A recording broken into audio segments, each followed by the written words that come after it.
नमस्कार साथियों, आज हम पढ़ने वाले हैं कक्षा 9 के पाठ 9। पाठ का शीर्षक है निर्भय बनो। निर्भय, निर्भय का तात्पर्य होता है निडर। निर्भय का तात्पर्य होता है निडर।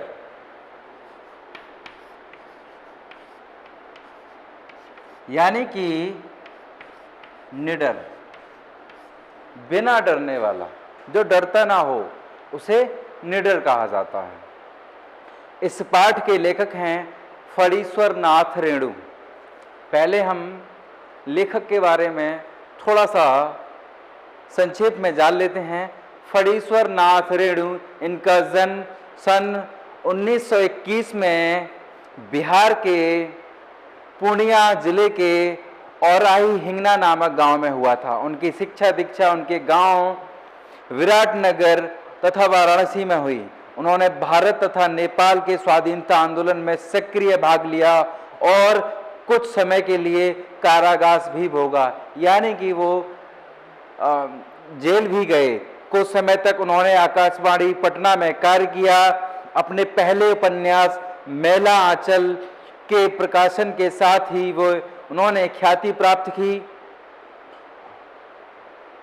उसके पहले वे एक कहानीकार तथा रिपोर्टाज लेखक के रूप में साहित्य जगत में सुपरिचित हो चुके थे। आज हम जिस पाठ को पढ़ने वाले हैं, यह अंश उनके उपन्यास कितने चौराहे के 7वें प्रकरण से लिया गया है।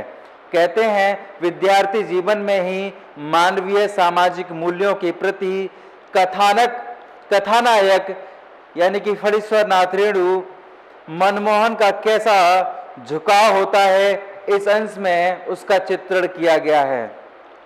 इस पाठ में हम ये भी सीखेंगे कि निर्भय जो है, निर्भयता एक गुण होता है, यह हर व्यक्ति के अंदर होना चाहिए। यानी कि हर व्यक्ति निर्भय होना चाहिए। जिस व्यक्ति के अंदर निर्भयता का गुण होता है, वह अपने कार्य को सही प्रकार से कर सकता है। वह जीवन में हमेशा ऊंचाइयों को प्राप्त करता है, यानी कह सकते हैं उन्नति के मार्ग पर हमेशा चलता है। तो जैसा कि हम जानते हैं डर एक तरीके से डर एक अभिशाप है। डर एक अभिशाप के समान है। अगर किसी व्यक्ति में किसी भी चीज का डर है, कुछ लोगों को अपने जीवन में किसी ना किसी चीज से डर होता है और डर के कारण व्यक्ति अपने कार्य को या अपनी कार्यशैली उसकी बहुत प्रभावित होती है, जिसके कारण वह अपना कार्य ठीक तरीके से नहीं कर सकता। यहाँ इस पाठ में कुछ पात्र हैं, उनके माध्यम से बताया है कि निर्भय कैसे बना जाए, या फिर कह सकते हैं निर्भयता का गुण कितना जरूरी है, कितना महत्वपूर्ण है। इस पाठ में प्रियोदा, मनमोहन और सूर्य नारायण पात्र हैं, और भी इसमें पात्र हैं। प्रियोदा जो है, प्रियोदा मैट्रिक में पढ़ने वाला प्रियोदा अपने स्कूल का एक लोकप्रिय विद्यार्थी है। विद्यार्थी और शिक्षक सभी उसे बहुत प्यार करते हैं। वह हर रविवार की सुबह सन्यासी आश्रम के लिए घर घर जाकर अनाज मांगता है, अनाज को एकत्रित करता है, ताकि उस एकत्रित किए हुए अनाज से वह लोगों की सेवा कर सके। और बीमार छात्र या शिक्षक की भी सेवा उसके द्वारा, उसके दल के द्वारा की जाती है। इसके लिए उसने एक क्लब बनाया है। वह उस क्लब का प्रमुख है, वह उस क्लब का एक तरीके से नायक है। चलिए पाठ को शुरू करते हैं।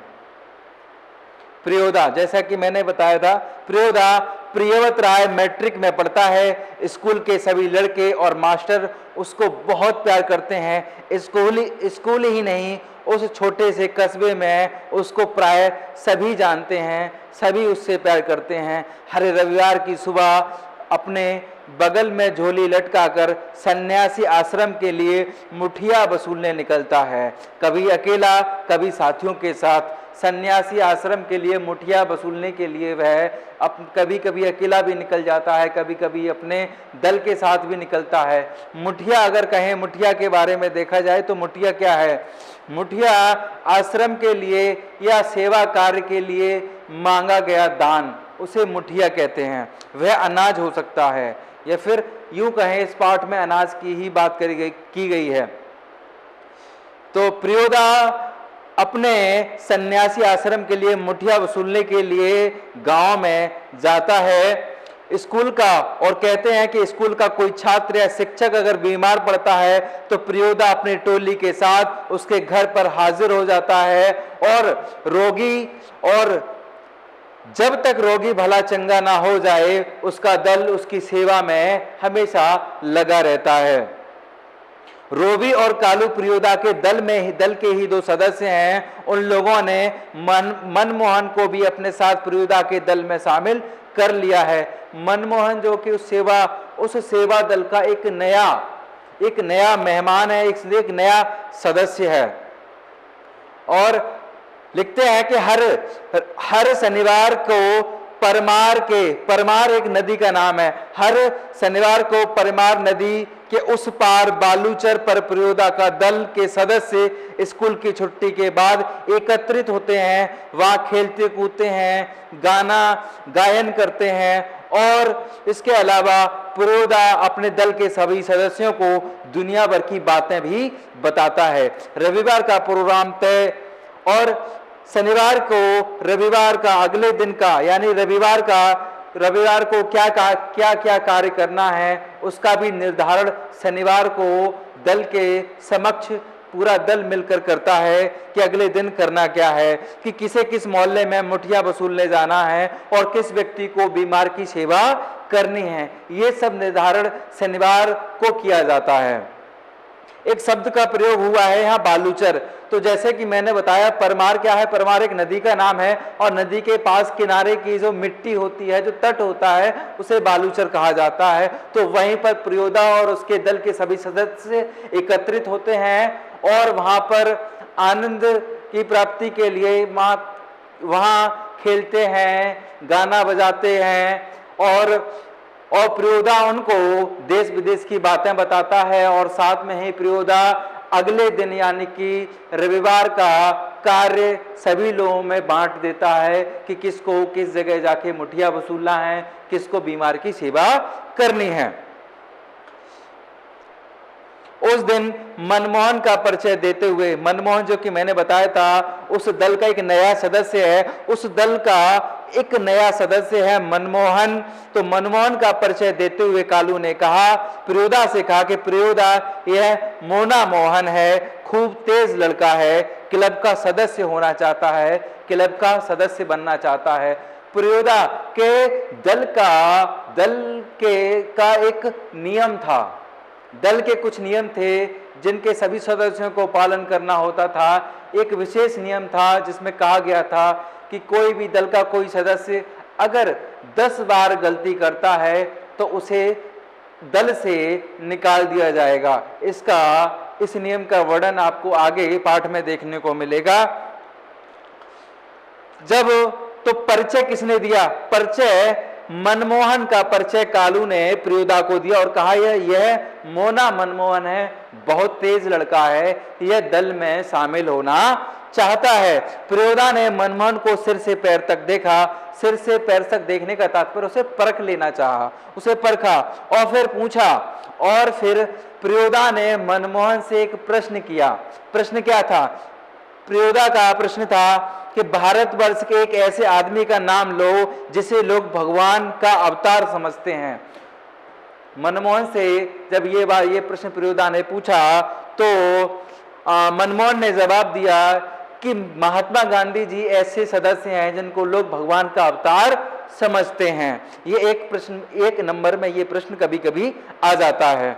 फिर प्रियोदा कहता है ठीक है, तुम पढ़ लिख कर क्या बनना चाहते हो? प्रियोदा ने मनमोहन से दूसरा सवाल किया कि पढ़ लिख कर तुम क्या बनना चाहते हो? मनमोहन ने जवाब दिया कि मैं वकील बनना चाहता हूं। प्रियोदा के दल के सभी सदस्य ठठाकर बहुत तेज से हंसे, लेकिन प्रियोदा गंभीर ही रहे। और फिर प्रियोदा ने बोला ठीक है बीमार, और फिर कहा कि फिर मनमोहन से पूछा कि बीमार लोगों की सेवा करना जानते हो? मनमोहन से पूछा बीमार लोगों की सेवा करना जानते हो? जैसा कि हमें पता है प्रियोदा के दल का मुख्य कार्य था मुठिया वसूल, आश्रम के लिए मुठिया वसूलना और बीमार लोगों की सेवा करना। तो मनमोहन से दूसरा सवाल प्रियोदा ने किया कि क्या तुम बीमार लोगों की सेवा करना जानते हो? फिर मनमोहन ने कहा कि मुझे नहीं आता है, लेकिन मैं बहुत जल्द सीख लूंगा। फिर प्रियोदा ने कहा शाबाश, यही शाबाश। यदि रोगी, फिर प्रश्न पूछा यदि रोगी हैजा से पीड़ित हो तो क्या करोगे? फिर मनमोहन थोड़ी देर के लिए चुप रहा, क्योंकि हैजा के नाम से मनमोहन को डर लगता था। मनमोहन को किससे डर लगता था? हैजा के नाम से मनमोहन को डर लगता था। फिर प्रियोदा ने फिर एक और प्रश्न किया कि गाना जानते हो? तो मनमोहन ने कहा कि हाँ मैं गाना जानता हूं। और फिर अगला फिर प्रश्न था कि तैरना जानते हो? तो फिर मनमोहन ने जवाब दिया जी नहीं, मैं तैरना नहीं जानता। फिर प्रियोदा ने सूर्य नारायण नामक सदस्य से कहा, सूर्य नारायण एक उनके दल का सदस्य है जो कि सभी लोगों को तैरना सिखाता है, जिसका कार्य है अपने सदस्य के लोगों को तैरना सिखाना। तो प्रियोदा ने सूर्य नारायण से कहा कि सूरज मोना तैरना नहीं जानता है। तो सूर्य नारायण कहते हैं कोई बात नहीं है, सीख जाएगा, एक दिन उठाकर पानी में फेंक दूंगा, खुद तैरने लगेगा। तो जब प्रियोदा ने सूर्य नारायण से कहा कि मोना तैरना नहीं जानता, तो उन्होंने क्या जवाब दिया? सूर्य नारायण ने जवाब दिया कोई बात नहीं है, सीख लेगा, एक दिन इसे पानी में उठाकर फेंक दूंगा, खुद तैरना सीख जाएगा। सभी लोग फिर से हंसे। सूर्य नारायण पढ़ने में थोड़ा कमजोर है, लेकिन शरीर उसका बहुत मजबूत है, और शरीर सूर्य नारायण का काफी मजबूत है। रोज 100 दंड बैठक करता है। उसके साथ ही उसको सूरज पहलवान के नाम से पुकारते हैं। दल के सदस्यों को तैरना सिखाना उसी का कार्य है। दल को तैरना सिखाना किसका कार्य है? सूर्य नारायण का कार्य है। उस दिन सभी ने नए सदस्य मोना यानी मनमोहन से गीत सुनने की इच्छा प्रकट की। मनमोहन पहले थोड़ा लजाया, पहले थोड़ा मनमोहन शर्माया, किंतु जब प्रियोदा ने आग्रह किया, जब प्रियोदा ने मनमोहन से आग्रह किया, निवेदन किया, तो मनमोहन ने अपना गला साफ किया, खखार कर अपना गला साफ किया, और कौन गीत गाए वह उसने शुरू किया। फिर मनमोहन ने गाना गाया। मनमोहन ने एक गीत गाया। वो गीत के शब्द थे राम रहीम ना जुदा करो भाई, राम रहीम ना जुदा करो भाई, दिल को सच्चा रखना जी। क्या गाना गाया? मनमोहन ने गाना गाया राम रहीम को ना जुदा करो भाई, दिल को सच्चा रखना जी। इस पंक्तियों का आशय है राम और रहीम दोनों ही ईश्वर के दो अलग अलग नाम हैं। एक ही ईश्वर के दोनों अलग अलग नाम हैं। दोनों को अलग अलग समझना हमारी भूल है। मन की पवित्रता जरूरी है। मन पवित्र हो तो राम और रहीम में भेद अपने आप मिट जाता है। ये उसकी पंक्तियों का तात्पर्य था। फिर गीत समाप्त होने के बाद प्रियोदा बोले वाह, तुम्हारा गला बहुत मीठा है। कालू तुम प्रभात फेरी। फिर कालू से कहा प्रभात फेरी शब्द को बता देता हूं। प्रभात का तात्पर्य होता है सुबह, और फेरी का मतलब यानी कि प्रियोदा का दल सुबह के समय में जब वो मुठिया मांगने के लिए निकलते थे, तो आपने देखा है जब लोग सेवा कार्य के लिए जब कुछ मांगने के लिए कहीं जाते हैं तो साथ में कुछ गीत भी गुनगुनाते हैं। तो उसी गीत को गाने के लिए प्रियोदा ने कालू से कहा कि कालू तुम प्रभात फेरी वाले दोनों गीत मोना को सिखा दो, क्योंकि मोना का गला जो है काफी सुरीला है, वह काफी अच्छा गाता है। सूरज फिर ये बात प्रियोदा ने कालू से कही थी कि तुम प्रभात फेरी का गीत मोना को सिखा दो, ये आप याद रखेंगे। फिर सूरज पश्चिम की ओर झुक गया, यानी कि सूर्यास्त होने वाला था। बालूचर पर लाली उतर आई थी। परमान की धारा पर डूबते हुए सूरज की अंतिम किरण झिलमिलाई। पखेरु दल बांधकर बांस वन की ओर लौटने लगे। पखेरु शब्द का प्रयोग किया। पखेरु का मतलब है पक्षी। जब संध्या होने वाली थी, सूरज डूबने वाला था, तो सभी पक्षी अपने दल के साथ जंगल में जाने लगे। वन की ओर उन्होंने प्रस्थान किया। प्रियोदा के दल के सभी सदस्य पंक्ति बांधकर लौटे। पुल के पास एक गाड़ीवान तन्मय होकर गीत गा रहा था। जब प्रियोदा के दल के सभी सदस्य वापस पूरे दल के साथ लौट रहे थे, तब नदी के किनारे, नदी के पुल के पास से एक गाड़ीवान, एक गाड़ी चालक पूरे तन में मंत्र मुग्ध होकर एक गीत गा रहा था। वो गीत था, भोला गरीबक दीन पैया, हर भोला गरीबक दीन। एक गाड़ीवान था जो जा रहा था और मंत्र मुग्ध तन्मय होकर गीत गा रहा था। गीत था, भोला गरीबक दीन पैया, हर भोला गरीबक दीन। ये एक वहां का एक लोकगीत था। ये वहां का एक लोकगीत था जो कि गाड़ीवान गा रहा था। सूरज ने उसी सुर में सुर मिलाकर गाना शुरू किया।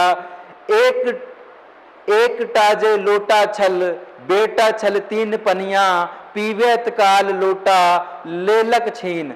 ये सूरज ने उस गाड़ीवान के सुर में सुर मिलाकर गाना शुरू किया।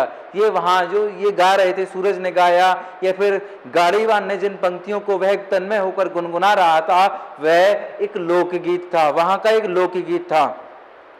फिर कहते हैं, फिर बालूचर के उस पार से किसी ने फायर किया। अचानक से बालूचर या नदी के किनारे का जो तट था, जो रेतीला तट था, उसी तरफ से एक बंदूक चलने की आवाज आई, एक फायर करने की आवाज आई। एक पखेरु यानी कि एक पक्षी बालू पर गिरकर तड़पने लगा, छटपटाने लगा। उसका जोड़ा विकल होकर बहुत देर तक रोता रहा। और यानी कि विकल का मतलब है व्याकुल होकर, काफी दुखी होकर, यानी कि जो वो पखेरु था, जो पक्षी था, उसका जोड़ा व्याकुल होकर बहुत देर तक रोता रहा। मटमैले अंधकार में एक अर्दली नुमा आदमी दौड़ा हुआ आया और मरी हुई चिड़िया के डैने को पकड़कर चिल्लाया, मिल गया हुजूर। यानी कि जो फायर किया गया था और उस फायर से घायल होकर एक पक्षी जमीन पर गिरा था, तो गिरे हुए पक्षी को उठाने के लिए एक अर्दली नुमा आदमी दौड़कर आया और वह चिल्लाया कि मिल गया हुजूर। यानी कि उसके साथ कोई और भी था, जिसने उस पक्षी को मारा था। वो देखते हैं कौन था। इब्राहिम ने, उसके प्रियोदा के दल के सदस्य इब्राहिम ने बोला कि सब डिप्टी साहब का अर्दली है। एक सब डिप्टी साहब थे, सब डिप्टी था, उसका ही एक कर्मचारी था जो अर्दली था, वह आया था और उसने कहा, इब्राहिम ने कहा कि यह जो व्यक्ति यहाँ आया है वह सब डिप्टी साहब का अर्दली है। साला भारी खचड़ा है। यानी कि उस अर्दली को इब्राहिम ने गाली दे डाली। अब मैं आपको यहाँ बता दूं कि प्रियोदा के दल का एक नियम था कि कोई भी अपने मुंह से अपशब्द नहीं बोलेगा, यानी कि गाली गलौच नहीं करेगा, किसी को अपशब्द नहीं बोलेगा।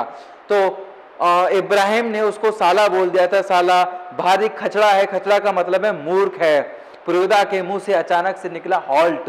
हॉल्ट का मतलब है रुक जाओ। प्रियोदा ने जैसे ही इब्राहिम के मुंह से अपशब्द सुने, उसने तुरंत उसको टोक दिया और रुकने के लिए कहा।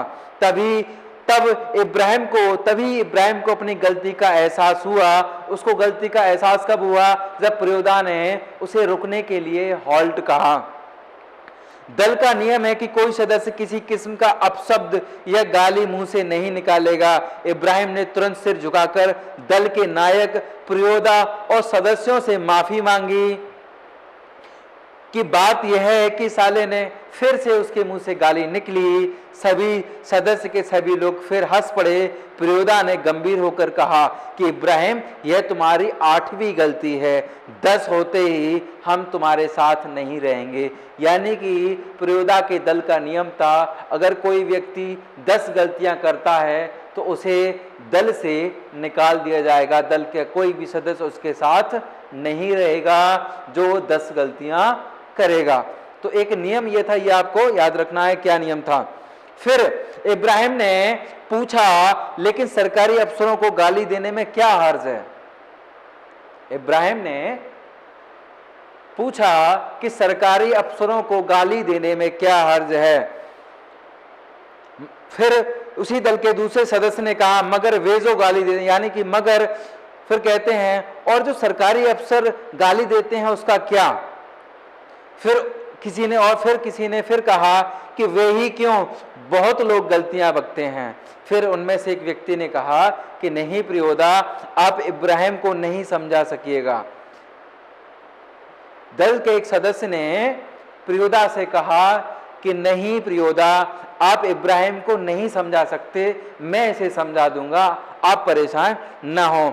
वह महीन बात, यानी कि इब्राहिम के बारे में कहता है कि वह गहराई की बात जो है वो थोड़ी देरी से समझता है, उसे मैं समझा देता हूं। देखो, फिर वह इब्राहिम से कहता है कि देखो इब्राहिम, यदि क्लब का मेंबर यानी दल का मेंबर रहना है तो तुम्हें रूल्स को फॉलो करना ही पड़ेगा, रूल्स को, दल के नियम को मानना ही पड़ेगा। और दल का नियम है कि कोई भी दल का सदस्य अपशब्द नहीं कहेगा, किसी को गाली गलौज नहीं करेगा।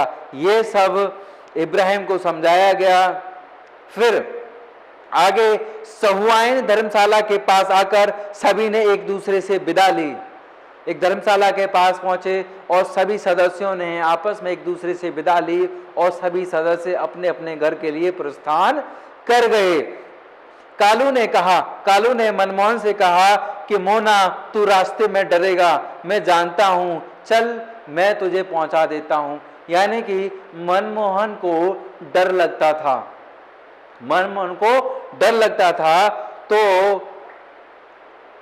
कालू ने उससे कहा था कि मोना, मुझे पता है तू रास्ते में डरेगा, चल मैं तुझे तेरे घर तक छोड़ आता हूं। फिर प्रियोदा ने कहा कि मोना डरता है, मैं उसे पहुंचा दूंगा, तू अपने घर जा कालू। और कालू से कहा कि कालू तुम अपने घर जाओ, मैं मोना को उसके घर तक पहुंचा दूंगा। फिर प्रियोदा और मनमोहन यानी कि मोना रास्ते अपने घर के लिए निकल पड़ते हैं। रास्ते में प्रियोदा चुप रहे, एक सूनी जगह पर आकर रुक गए। सड़क के दोनों ओर बड़े बड़े पीपल के पेड़ थे।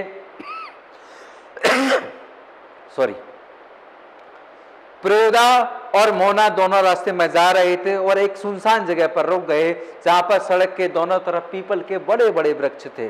पीपल के दोनों ओर बड़े बड़े वृक्ष थे और दोनों ओर बहुत दूर तक खंडर और मैदान था। एक खाली सपाट मैदान भी पड़ा हुआ था और खंडर भी पड़ा हुआ था, टूटे फूटे मकान भी वहां पर काफी दूरी तक थे। पास के एक उजड़े हुए मकान की ओर इशारा करते हुए प्रियोदा ने कहा।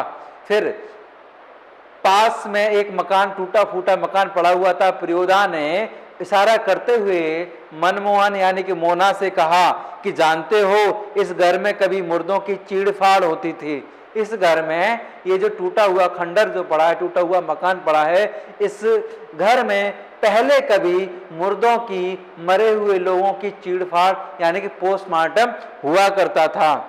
यह पोस्टमार्टम हाउस था, इसलिए लोगों को डर है कि आसपास के पेड़ों पर भूत पिशाच किलकित करते रहते हैं। भूत पिशाचों का वहां पर वास है।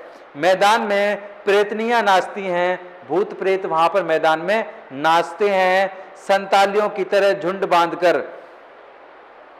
और प्रियोदा ने मनमोहन से कहा कि लोग यहाँ आने से डरते हैं, उनका मानना है कि यहाँ भूत पिशाच रहते हैं, और कहते हैं, और फिर प्रियोदा ने कहा कि संतालियों की तरह झुंड बांधकर यहाँ भूत प्रेत नाचते हैं। संताली क्या है? एक आदिवासी जनजाति है जो समूह में रहती है और अपने सभी काम समूह में करती है, नृत्य भी समूह में किया जाता है। तो उन्हीं का उदाहरण देते हुए प्रियोदा ने मनमोहन से कहा कि संतालियों की तरह भूत पिशाच भी एक साथ झुंड में नाचते हैं, पिशाचिनी वहां नाचा करती हैं। और फिर ये बताते हुए प्रियोदा ने मोना से पूछा, क्यों तुम्हें डर लगने लगा?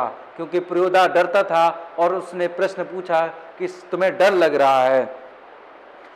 फिर कहते हैं कि अकेले यहाँ आ सकते हो। और फिर प्रियोदा ने मोना से कहा कि क्या तुम यहाँ अकेले आ सकते हो? प्रियोदा ने मनमोहन को वहां भूत पिशाचों की कहानी बताई और फिर बाद में पूछा कि क्या तुम यहाँ अकेले आ सकते हो? मनमोहन यानी कि मोना ने जवाब दिया, जी नहीं, क्योंकि वह डर गया था। डर की वजह से उसने कहा कि मैं यहाँ अकेला नहीं आ सकता।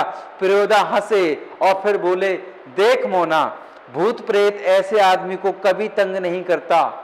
और फिर प्रियोदा ने मनमोहन को समझाते हुए कहा कि देख मोना, भूत पिशाच ऐसे आदमी को कभी तंग नहीं करते जो 10 काम करता हो, जो कई काम करता हो। कई यहाँ तात्पर्य है जो व्यक्ति हमेशा अपने कार्य में लगा रहेगा, उसे सोचने का मौका नहीं मिलेगा और सोचने का उसे अवसर नहीं मिलेगा, तो उसे भूत पिशाचों का ख्याल नहीं आएगा, और भूत पिशाचों का ख्याल नहीं आएगा तो उसे डर भी नहीं लगेगा। और फिर कहते हैं, प्रियोदा ने फिर मनमोहन से कहा, क्या कहा था? कि भूत प्रेत ऐसे आदमी को तंग नहीं करता जो 10 काम करता है। और फिर कहते हैं कि प्रियोदा कहते हैं कि जब मैं तुम्हारी उम्र में था तो मुझे भी डर लगता था। फिर प्रियोदा कहते हैं कि मेरे गुरु महाजन ने मुझसे हंसकर कहा था कि 10 का काम करने वाला तो खुद भूत होता है। यानी कि 10 काम करने वाला व्यक्ति जो होता है वह अपने आप में खुद एक भूत के समान ही होता है। वह उसे कब कौन सा काम आ जाए वह तभी चल पड़ता है। 10 का काम करने वाले को भूत भी परेशान नहीं करता है, ये 10 काम करने वाला खुद भूत होता है। इस पंक्ति का आशय मैं आपको बता दूं, 10 का और देश का काम करने वाले को समय असमय यहाँ वहां जाना पड़ता है। वह न दिन देखता है न रात देखता है, उसे जो करना होता है वह अपना काम करता है। उसे जो काम करना होता है वह अपना काम करता है। कहीं पर भी और किसी भी रास्ते में उसे जाना पड़ता है, उसे डर नहीं लगता कि उसके दिमाग में अपने काम के बारे में विचार चल रहे होते हैं। इसी तरह वह खुद भी भूत बन जाता है, तुमको भी। और फिर कहते हैं कि तुमको भी 10 और देश का काम करने के लिए इसी तरह भूत बनना है, तुम्हें निर्भय बनना है। प्रियोदा ने ये बात मनमोहन को समझाते हुए कहा। और फिर कहते हैं, फिर प्रियोदा मनमोहन से कहते हैं कि चलो शुरू करो। तो वह गाना जो तुमने संध्या काल के समय दल के सामने गाया था, तो दल के सामने कौन सा गाना गाया था? राम रहीम ना जुदा करो भाई, दिल को सच्चा रखना जी। इस पंक्तियों को गुनगुनाने के लिए प्रियोदा ने मनमोहन से कहा और फिर मनमोहन और प्रियोदा इस गाने को गुनगुनाते हुए वहां से रवाना हो जाते हैं। तो ये गाना गाते हुए चले जाते हैं। मैंने आपको इस गाने, इस जो गीत है, ये जो गीत है राम रहीम ना जुदा करो भाई, दिल को सच्चा रखना, जिसकी पंक्तियों का आशय मैंने आपको बताया था। इसका आशय है कि राम रहीम एक ही ईश्वर के दो अलग अलग नाम हैं, दोनों हैं एक ही, इनमें हमें भेद नहीं करना चाहिए। और जो व्यक्ति जिसका हृदय में सच्चाई हो जिसके हृदय में सच्चाई हो उसके हृदय से राम और रहीम का भेद अपने आप ही समाप्त हो जाता है। ये इन पंक्तियों का आशय था। यहाँ आपका पाठ समाप्त होता है। कुछ चीजें इस पाठ की इंपॉर्टेंट चीजें हैं, कुछ महत्वपूर्ण चीजें हैं, मैं आपको बता देना चाहता हूं। जैसे प्रयोदा की टोली कौन कौन से सेवा कार्य करती थी, मैंने बताया था प्रयोदा की टोली आश्रम के लिए मुठिया वसूलने का कार्य करती थी और बीमार लोगों की सेवा भी करती थी। ये 2 कार्य थे। और फिर मैंने पाठ में आपको बताया था कि अपशब्द ना बोलने पर, अपशब्द न बोलने के बारे में क्लब का क्या नियम था, प्रयोदा के दल का क्या नियम था। तो जैसा कि मैंने बताया था, अगर कोई सदस्य दल का कोई सदस्य अगर अपशब्द बोलता है तो उसे अपशब्द बोलता है प्रयोदा। इसके लिए अगर कोई अपशब्द बोलता है, अपशब्द बोलना पहले तो उसमें मना है, अगर कोई बोल देता है और उसकी गलतियों को काउंट किया जाता है। अगर दल का कोई सदस्य 10 गलतियां करता है तो उसे दल से निष्कासित कर दिया जाता है, उसे दल से निकाल दिया जाता है।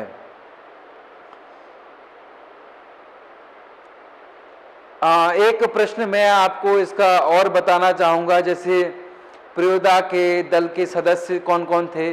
तो प्रयोदा के दल का सदस्य एक स्वयं प्रयोदा जो दल का मुखिया था, एक मनमोहन था जो जिसको डर लगता था, गाना अच्छे से जानता था, और सूर्य नारायण और इब्राहिम ये उसके दल के सदस्य। सूर्य नारायण जो कि इसका शरीर काफी ताकतवर है, वे काफी बलवान हैं और अपने दल के सदस्यों को तैरना